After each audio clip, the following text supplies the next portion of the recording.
عکاسایی که همون شکل از عکاسی رو انتخاب میکنن که من کردم، طبیعتاً سفر میکنن یا باید سفر کنن، سفرهای زیاد. الان که من مقابل این دوربین نشستم، حدوداً یه چیزی بین 3 تا 4 میلیون کیلومتر سفر کردم.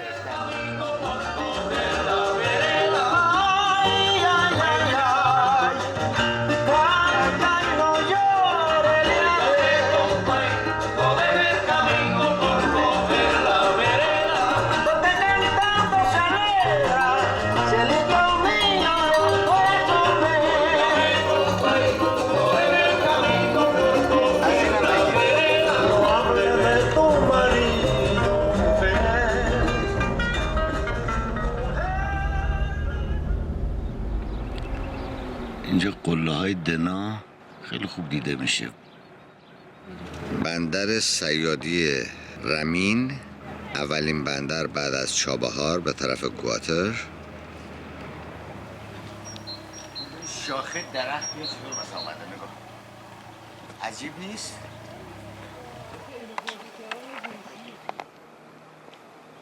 نزدیک بلبر، الان بین بلبر و روستای هورامان تخت هستیم. روستای بلبر اون پایین تو دره دیده میشه و این دره متاسفانه این دوربین خیلی راحت نشون نمیده، خیلی خوب نشون نمیده.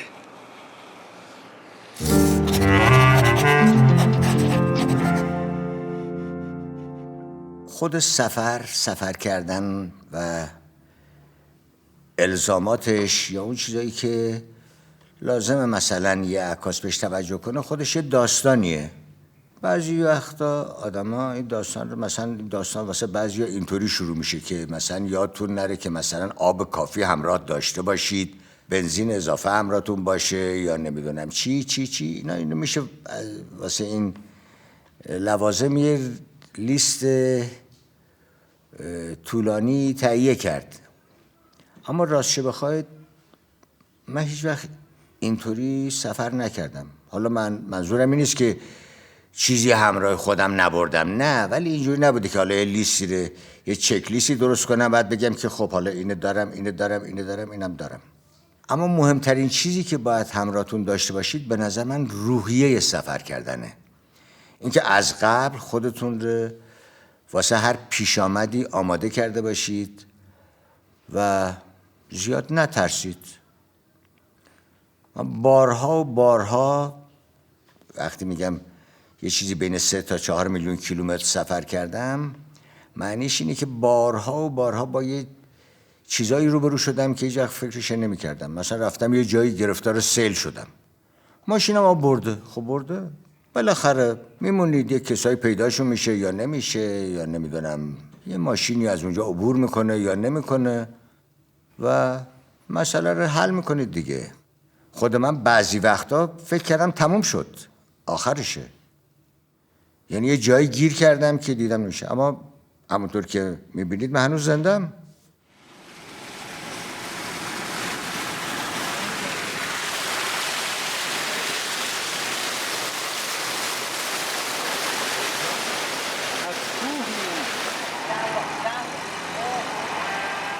اینکه شما با چه وسیله نقلیه‌ای سفر میکنید طبیعتاً بستگی داره به امکانات شما.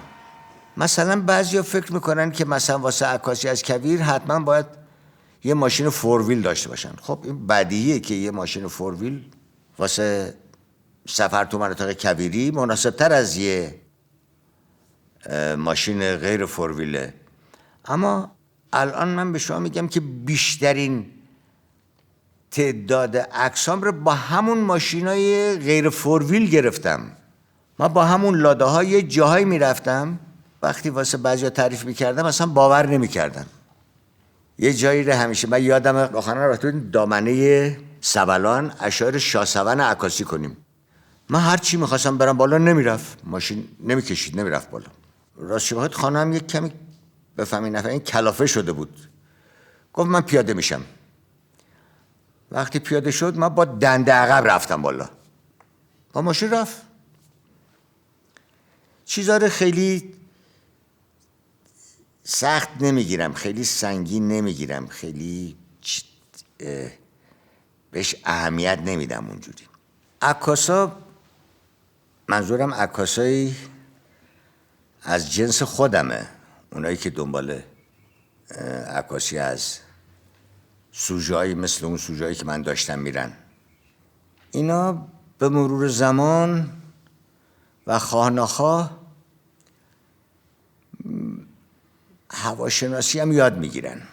یعنی انگار متوجه میشن که مثلا انگار اینجا حالا به زودی قرار اون ابرا مثلا شروع کنن به نمیدونم باریدن، یا قرار اون مسیر گلناک شه یا فلان، یا حتی فردا ممکنه یه حدسایی بزنن در مورد مثلا شرایط یا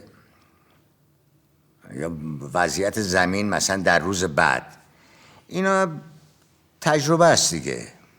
اما اون موقعی که من عکاسی میکردم هنوز علم هواشناسی انقدر پیشرفت نکرده بود و همون قدرش هم گمون نکنم از همون قدرش هم که پیشرفت کرده بود من چیز زیادی میدونستم. من فقط به تجربه یه چیزا رو متوجه شده بودم. تو عکاسی از دماوندم همینطوری بود.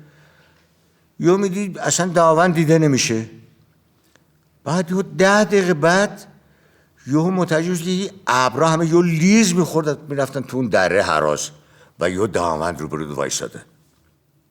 بعضی وقتا شما خیلی مستقیم میرید به طرف مقصدی که داشتید، بعضی وقتا نه، ترجیح میدید از جاده منحرف شید. البته من همیشه این درم بوده و همیشه همین کار کردم. معمولا وقتی مسیر میرم تمام این جاده های فرعی که ازش منشعب میشن اینا رو همش سری میزنم. خیلی وقتا رفتم مثلا رسیدم یه کوی جایی که دیگه راه نبوده، خیلی وقتا ادامه پیدا کرده. اینا بستگی داره به روحیه شخص، بستگی داره به روحیه عکاس. واسه جای خواب پیش وقت پیشبینی جدی لازم نبوده، واسه که من خوابگاه هم همراه هم بود، همون ماشین دیگه. من اگه بخوام این روزهایی رو که تو ماشین خوابیدم به هم بچسبونم، اینا فکر کنم یه چند سالی بشه. اینا یه چیزاییه که ممکنه بعضیا نتونن بهش عادت کنن یا واسه شون جذاب باشه، یا شخصیه، ولی واسه من بوده. میگم هنوزم هست. هنوزم اگه من بخوام تنهایی سفر کنم تردید نداشته باشید که خوابیدن توی ماشین به خوابیدن توی هتل ترجیح میدم. سفر کردن با خانواده، اونم وقتی تو میری که عکاسی کنی، یعنی واسه کاری میری، طبیعتا دشواری‌های خودشو داره. خوشبختانه این همسرم بوده که این چیزا رو سر و سامون داده. همسر من یه آدمی نبوده که تو فقط سوار ماشینش میکنی و با خودت یه جای میبریش. خودش از قبل میدونسته که چه چیزایی رو باید انتظارشون رو بکشه. شما وقتی واسه عکاسی سفر میرید طبیعتاً بخش از چیزایی که واسه کارتون باید همراه داشته باشید همون ابزار و مواد اولیه‌ای که باش کار میکنید. واسه من همیشه مهمترین چیز فیلم کافی بود. از وقتی که دوربینا دیجیتالی شده خب طبیعتاً لیست اون چیزایی که عکاس باید همراه خودش ببره تغییرم کرده دیگه. یعنی ممکنه به جای تعداد فیلم یعنی حافظه‌های بیشتری همراهش باشه، نمیدونم شارژر همراهش باشه، این چیزا. دوربینم اگه 2-3 تا همراه می‌بردم اونم بنا به دلایل عملی بود. شما فرض کن دنبال اشعاری که راه میافتید، خب یه حلقه فیلم اونجا 36 کادر بیشتر که نداشت که. شما وقتی 3 تا دوربین همراه برید تو هر کدوم اینا 36 کادر فیلم دارید، یعنی روی هم رفته 100 کادری در اختیارتون هست.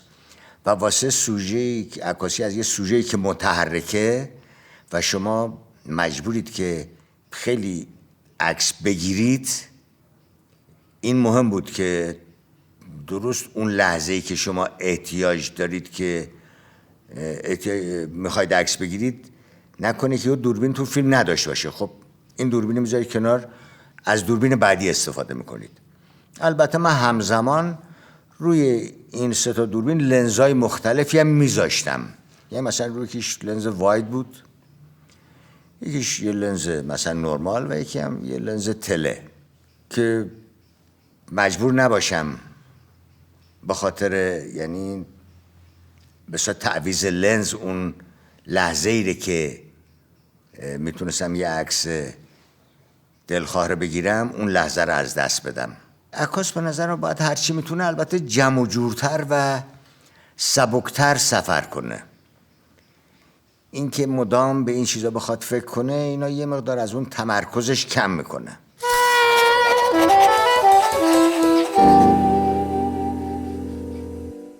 خیلی از کارا نیازمند شکیباییه، نیازمند اینه که شما حوصله به خرج بدید، عجله نکنید. حالا عکاسی هم همینه دیگه. شما میخواید مثلا میگم شما کشاورز هستید، یه چیزی رو میکارید، نباید انتظار داشته که فردا مثلا این آلاده بار بده که یا فردا بشه. بعضی درختاری که شما میکارید تازه بعد از گذشت 7 سال مثلا ثمر میده. عکاسی هم همینطوره.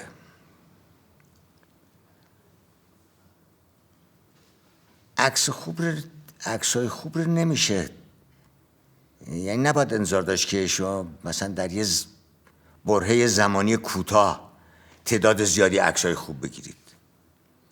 بعضی وقتا شما یه سفر میرید 20 حلقه فیلم مصرف می‌کنید، عکس به درد بخوری نگرفتید. واسه خود من اتفاق افتاده. بعضی وقتا یک سفر میرید فقط 5 حلقه فیلم مثلا همراهتون بوده، هر 5 حلقه‌شی بگیرید و هر 5 حلقه هم پر از عکسای خوبه. من تجربه هر دو اینا رو واقعا دارم. واسه گرفتن یه عکس خوب خیلی چیزا باید دست به دست هم بدن تا شما بگیریدش. من بعضی وقتا به شوخی به دوستان میگم که بایستی ابر و باد و مه و خورشید و فلک، خلاصه اینا همه دست به دست هم بدن تا شما یه عکس خوب بگیری. یه وقتی خودت حوصله‌اش نداری، یه وقتی اون سوژه‌ای که میخوای عکاسیش کنی حال و دماغش نداره، یه وقتی نمیشه، یه آدم دیگه‌ای مزاحمت میشه، یه چیزایی پیش میاد. اینا همه چیزای عادیه، طبیعیه. تقریبا تو هر کاری هم همینطور هست. بعضی چیزا ممکنه وقتی شما فقط مثلا یک دوسیه بعضی موضوعات 2 تا عکس ازش داشته باشید چیزی نباشه، اما وقتی ادامهش میدید تبدیل به چیزی شه. الان که دارم با شما صحبت میکنم هزاران عکس از پنجره در کشورهای مختلف در اقصا نقاط جهان دارم.